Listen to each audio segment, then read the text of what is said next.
Kryeministri Edi Rama pritet të zbarkojë në Vlorë të shtunën e 31 janarit. Kreu i qeverisë vjen në qytetin bregdetar si rrallë herë në një situatë të rënduar dhe të tensionuar.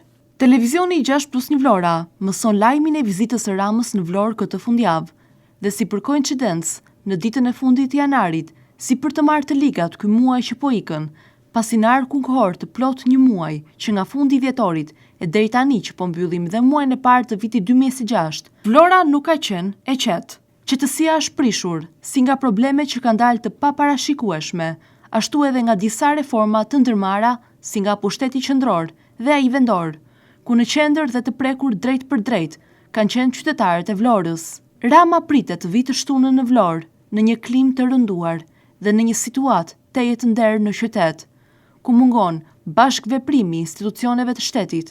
Këmba zvar për keq u hoq në ditët e fundit të dhjetorit, ku për shkak të defektit të rënd në linjën e ujësjellësit, shpërthyen edhe protestat qytetare përpara teatrit, Bashkisë së Vlorës dhe në rrugët e qytetit, me qytetarë të revoltuar. Fillimi i janarit do të sillte një tjetër lëvizje qytetare, por kësaj here brenda administratës së Bashkisë së Vlorës.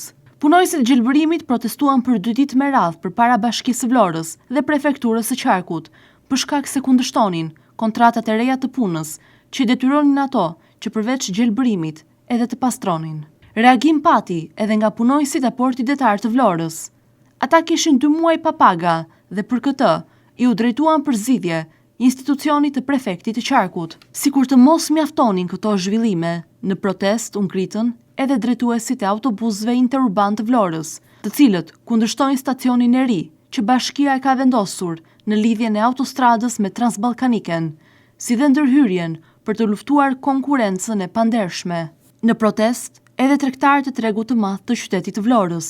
Ata kërkojnë zgjidhje nga Bashkia e Vlorës, që u kishte lënë afat 3 ditë për të liruar vendin, ku do të zbatohet projekti i riabilitimit. Ky shqetësim i tregtarëve mbetet ende i hapur dhe pa zgjidhje. Problematika më e fundit që ka prishur qetësinë e qytetit të Vlorës është largimi i kadastrës nga Vlora, nisur nga situata e rënduar tej mase, mos bashkëpunimit mes institucioneve të shtetit dhe të pushtetit, shpesh edhe arogancës në zgjidhjen e problematikave. Kryeministri Edi Rama do të zbarkojë të shtunën në Vlorë. Nuk ka një agjendë të përcaktuar, por natyrisht që kreu i qeverisë nuk do të anashkalojë gjithë këto probleme. Me interes pritet edhe fakti nëse Edi Rama do të ketë planifikuar në agjendën e tij ndonjë konferencë për mediat nga Vlora, për të sqaruar apo qetësuar se të këqijat do të ikin me vitin e vjetër dhe nga shkurti hapet një kapitull i ri për qytetin. Por nga ana tjetër, kërkohet edhe rikthimi i komunikimit dhe bashkërendimit mes institucioneve të shtetit dhe të pushtetit në Vlorë. Komunikim që thuajse në këtë 1 muaj ka qenë me fije të ndërprera. Kreu i qeverisë nuk mund të tolerojë që Vlora, të cilën e cilëson si bastionin e socialistëve dhe ku vet ka qenë deputet, të degradojë dhe të zhytet në situata të tilla që janë një imazh jo i mirë dhe për qeverisjen edhe vëmendjen e madhe që ka patur në këto vite.